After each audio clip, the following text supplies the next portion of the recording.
Bienvenidas y bienvenidos a Latin American Today, el podcast de WOLA, la oficina en Washington para asuntos latinoamericanos. Soy Carolina Jiménez Sandoval, la presidenta de WOLA, y hoy tenemos un episodio especial por el mes de la mujer y tenemos el honor de contar con una mujer que ha roto barreras históricas en América Latina. Colette Spinetti es activista trans, profesora de literatura y la primera mujer trans en ocupar la Secretaría de Derechos Humanos del Uruguay. Colette, bienvenida a Latin American Today. Gracias, muy amable. Es un placer estar acá. Bueno, yo creo que lo primero que quisiéramos pedirle, Colette, es que nos cuente de usted. ¿Quién es Colette Spinetti y cómo llegó hasta donde está hoy en día? Es una persona que cree en la igualdad, en algo tan utópico en estos tiempos que corren, que, como yo siempre digo, hay que aprender a amigarse con la frustración. Eh, yo, yo siempre digo que el universo me pone en lugares que yo no busqué. Creemos que nuestro, bueno, yo soy una persona muy música, pero creemos que esto de que, como decía mi padre, para algo estamos en este mundo, para dejarlo un poco mejor de lo que lo encontramos.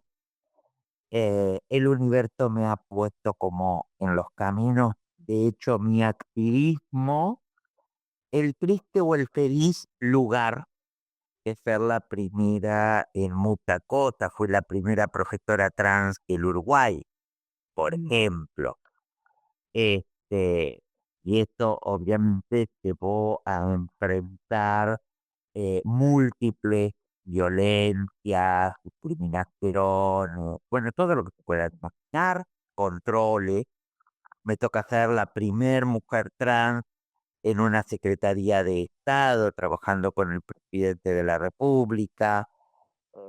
Eso lleva también a una cantidad de violencia, de frustración, pero como decía nuestro querido Pepe Mujica, hay que vivir por una causa. Y esto es lo más importante.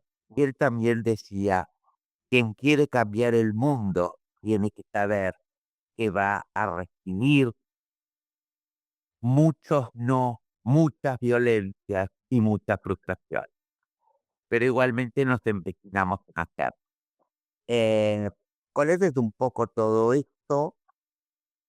He trabajado en varias organizaciones, en dos organizaciones trans uruguayas, a las cuales está bueno, la última la que estaba presidiendo, que es CTU, el Colectivo Trans del Uruguay.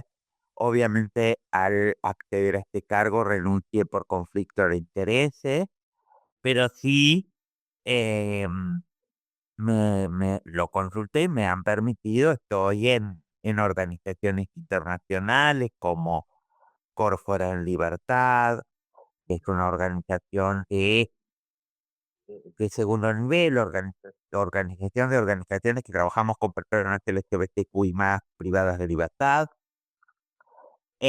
Sigo siendo elegida en el 24, elegida en el noviembre del 24 en Ciudad del Cabo. Sigo siendo presidenta del Comité Mundial Trans de Iramundo. Y bueno, relacionada a otras organizaciones también feministas, eh, ambientales, etcétera, en las cuales, si bien no tengo una participación de cargos, pero sí de militancia. Eh, bueno, un poco esto es Colette, haciendo camino, haciendo mi camino y el camino de quienes vienen atrás, porque nosotras pasamos y las luchas además no son personales, las luchas son colectivas. Eh, mm, y bueno, tenemos que pasar de tal manera que honremos la vida, como este Ladia hablaste, ¿no?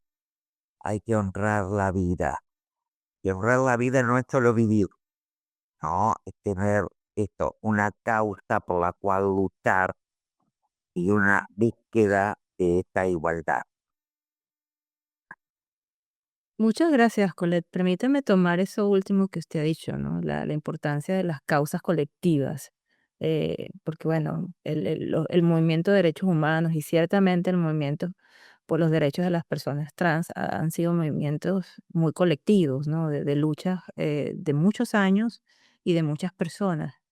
Pero cuando vemos el momento actual a nivel global, que un momento sin duda alguna de grandes retrocesos a nivel de retrocesos de la democracia, pero también a nivel de retrocesos en derechos humanos, estamos viendo que el trabajo que muchas de nosotras hemos hecho, ¿no?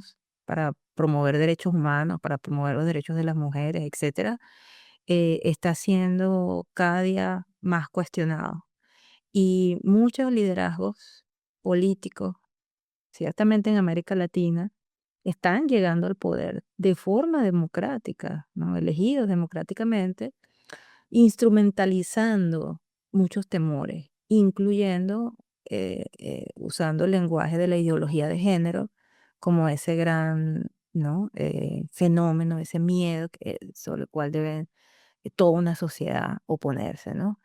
Y desgraciadamente están captando votos, ¿no? Usualmente en algunos países, por lo menos, votos de hombres jóvenes.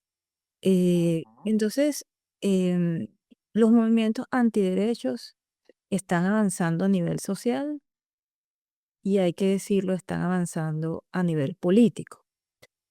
¿Cómo ve usted este contexto actualmente y cuáles cree usted que son las principales razones, ¿no?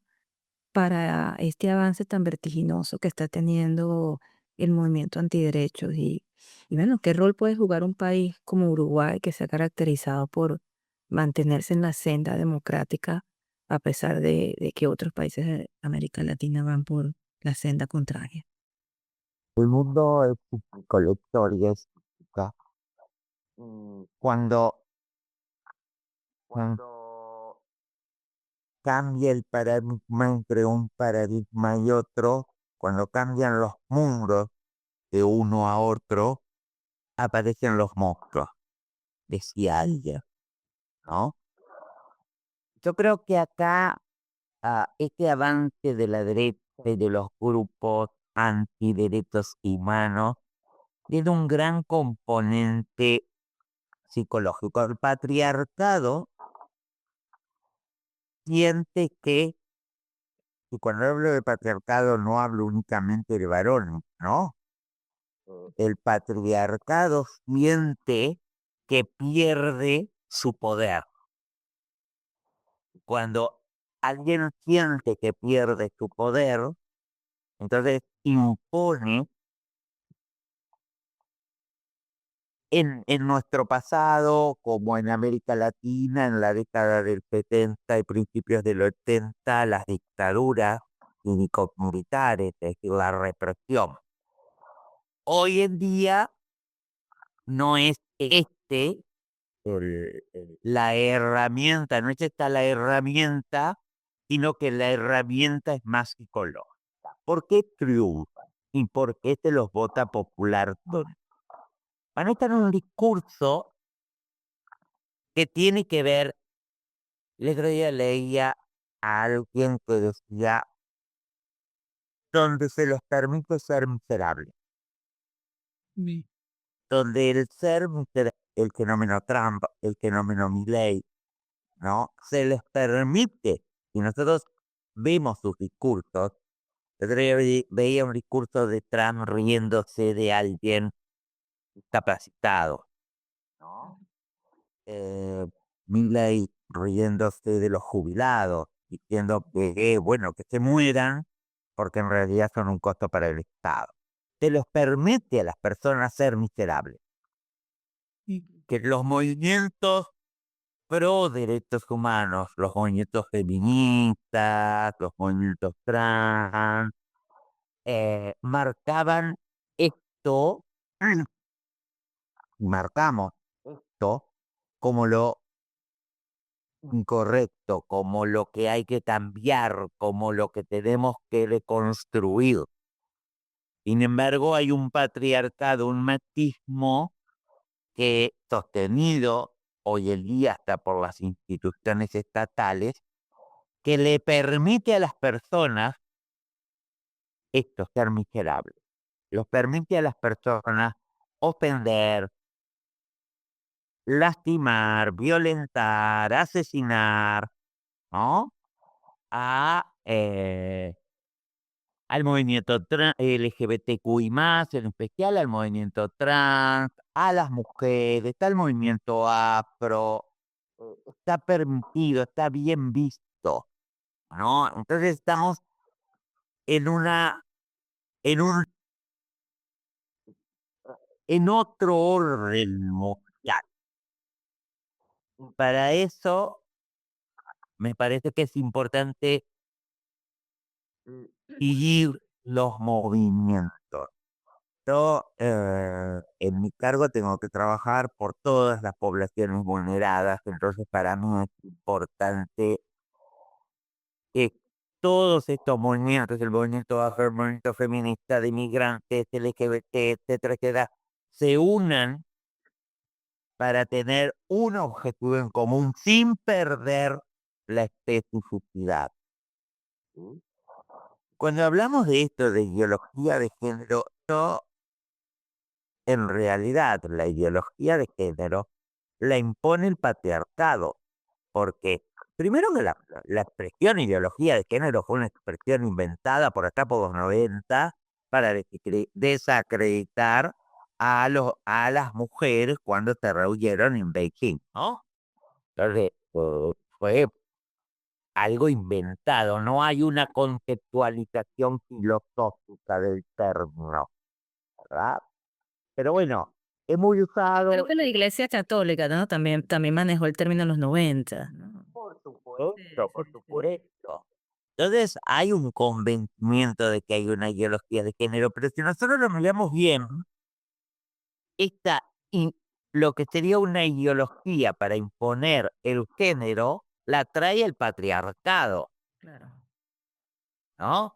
Para imponer el género que lleva adelante el patriarcado y el machismo, que vuelvo a decir, no es propiedad únicamente de la masculinidad. Entonces, lo vimos ahora en el famoso escudo de las Américas, ¿no? Este, Sí. entonces,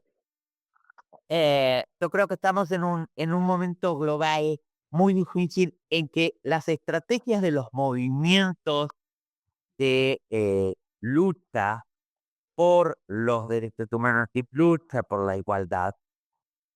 Y tenemos que empezar a tener estrategias mucho más inteligentes. No es la confrontación. Ujú. Los movimientos tienen, no sé, vemos los cursos de buena hora acá en Chile, Milei en Argentina, y así seguimos, ¿no? Perú, eh, Bolivia, Ecuador. Tienen este discurso de que sos pobre porque hay otro pobre que te hace más pobre, ¿no? Eh, y en realidad se quita el foco de quién nos hace pobre está todo, ya todas, ¿no? De los centros de poder, de los capitalistas, los que tienen las grandes empresas, las multinacionales, etcétera, etcétera, ¿no? Y además este movimiento global hoy nos está mostrando que es, yo quiero, no sé, adueñarme de algo que tiene mi vecino, voy, lo agarro y me adueño. Eso pasó en Venezuela. Por el otro lado, también veo que todos estos movimientos de ultraderecha que tienen estos discursos de la desigualdad, son movimientos que se están fortaleciendo, que se están uniendo, esto de Davos, esto que te decía el escudo de este de las Américas. Los de Trump dice, yo nunca voy a aprender su ridículo idioma. Se mantiene como siempre, como es su tradición. Ahora hemos cumplido este año 41 años de democracia ininterrumpida después de la recuperación ¿Cuántos años? democrática. 41 años de 41. democracia ininterrumpida. Después de la recuperación democrática, después de la dictadura cívico-militar que fue entre el 73 y el 85. Y Uruguay a lo que sigue apostando, y desde mi rol, además, que a todo el gobierno, pero desde mi rol específicamente es a crear ciudadanía y fortalecer la democracia. Yo creo que una de las estrategias es esto, crear ciudadanía. ¿Cómo creamos ciudadanía?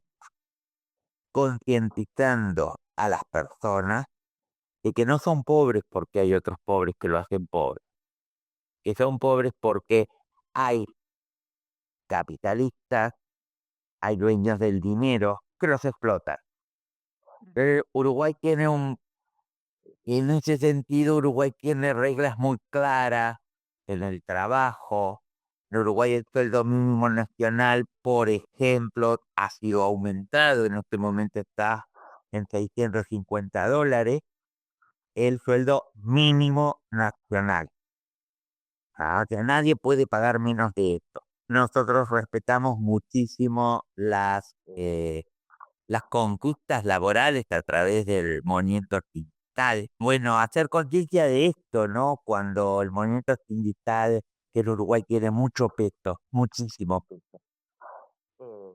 Cuando el movimiento sindical hace una huelga, un paro, y la gente pregunta, bueno, la respuesta es, bueno, a ver, pero vos trabajás 8 horas porque este movimiento sindical lo conquistó. Vos tenés una licencia porque este movimiento. Entonces, me parece que esto de crear conciencia de que los derechos que hoy gozamos, Ujú. ¿no? Son resultados de muchas luchas, ¿no? Son de muchos grupos. Exactamente, ¿no? Y que la mujer tenga, y los cuerpos con genitalidad femenina tengan su día libre obligatorio para irse a hacer los exámenes médicos, las licencias que son compartidas, que en Uruguay son compartidas entre padre y madre.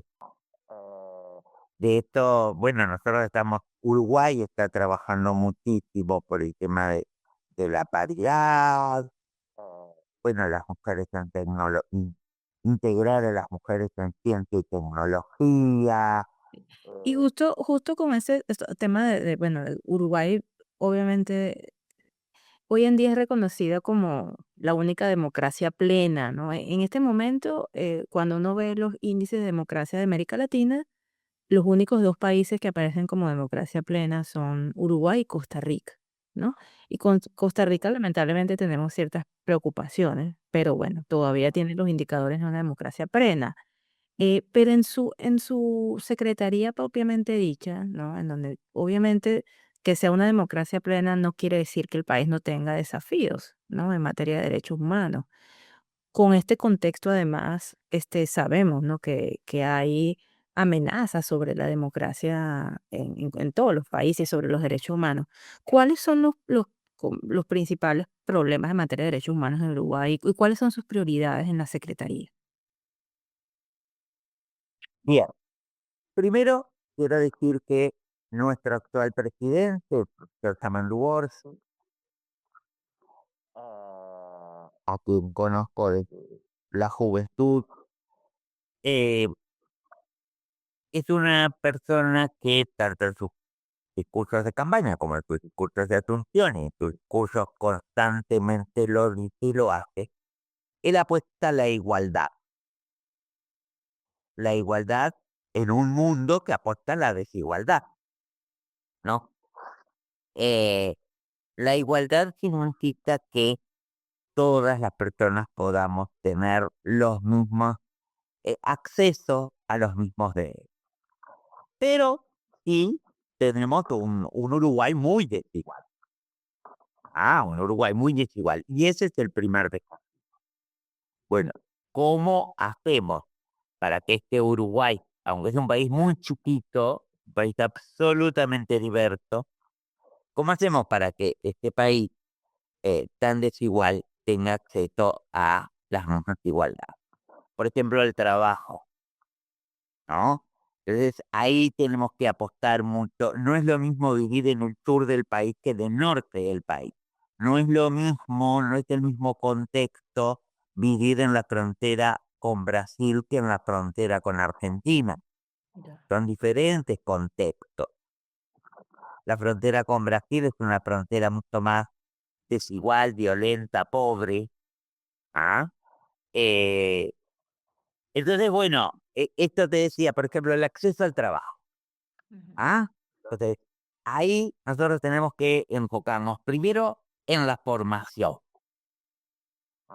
¿Cómo hacemos que esas netas y adolescencias y juventudes puedan no solo ser incluidas en la educación, que en Uruguay desde el siglo XIX es gratuita, obligatoria y laica?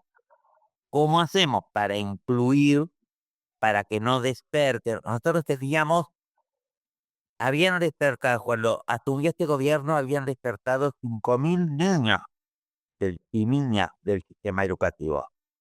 Se los fue a buscar casa por casa para que volvieran al sistema educativo.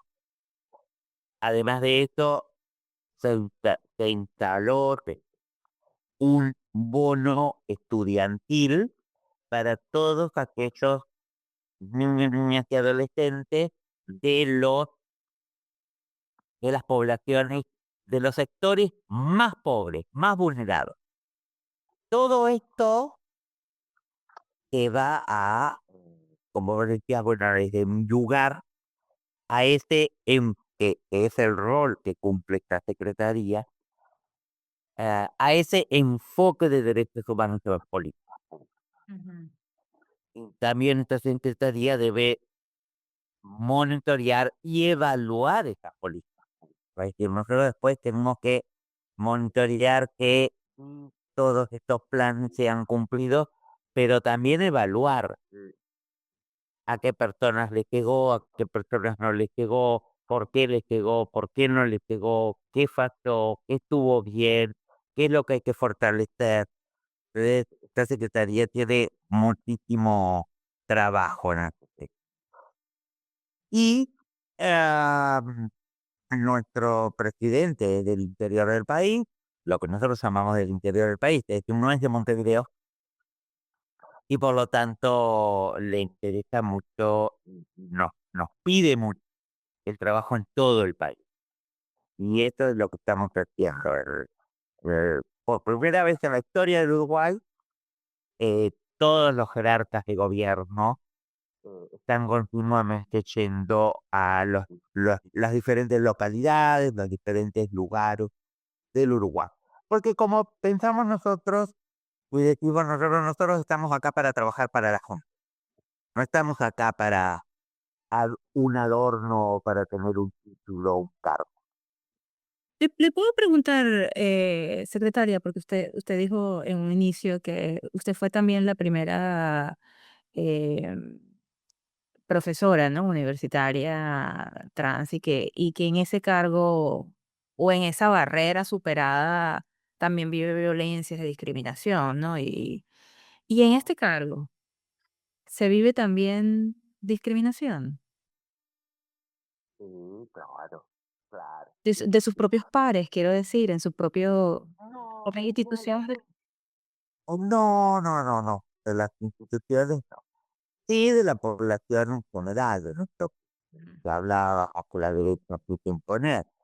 Es decir, este, este es un no lugar para una persona trans, más para una mujer trans, ¿no? Es un no lugar. El lugar que el imaginario popular tiene para las mujeres trans es el trabajo sexual. Ese es el imaginario popular.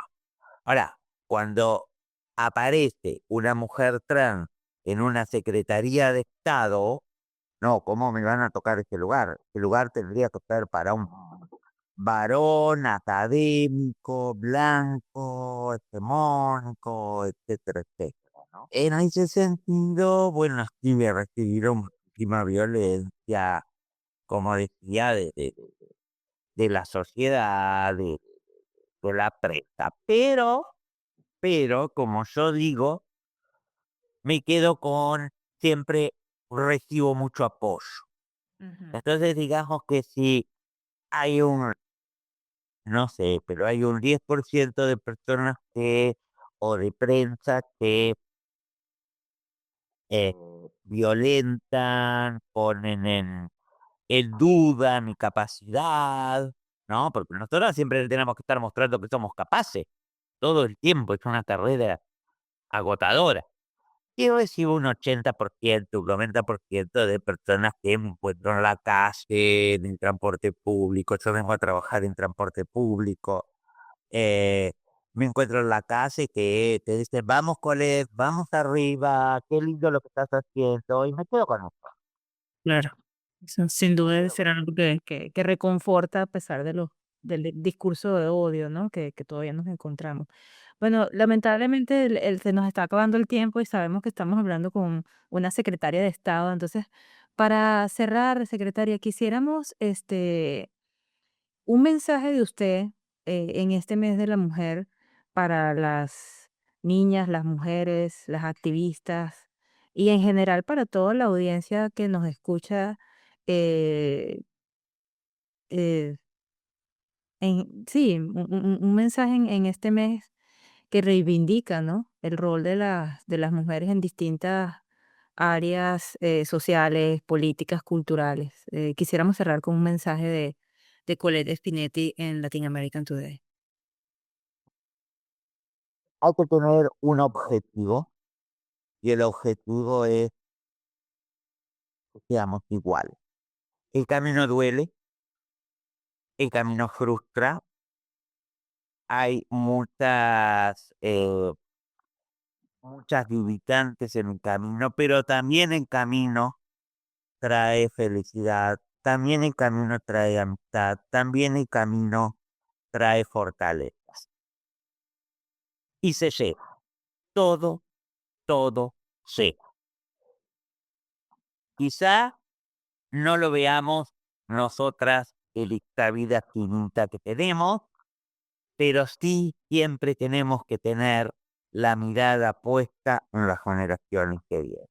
Y tenemos la obligatoriedad de dejar un mundo mejor de aquel que encontramos. Es un gran mensaje, especialmente en el mes de la mujer. Saber que el mensaje, el camino es largo, difícil, duele, como usted ha dicho, pero que tenemos que dejar un mundo mejor al que encontramos y pensar en el futuro, ciertamente en las generaciones futuras. Colette Spinetti, secretaria de Derechos Humanos del Uruguay, primera mujer trans en ocupar una secretaría de Estado en Uruguay, por lo tanto, una mujer que ha roto barreras históricas en América Latina. Ha sido un placer tenerla en Latinoamérica Today. Muchas gracias.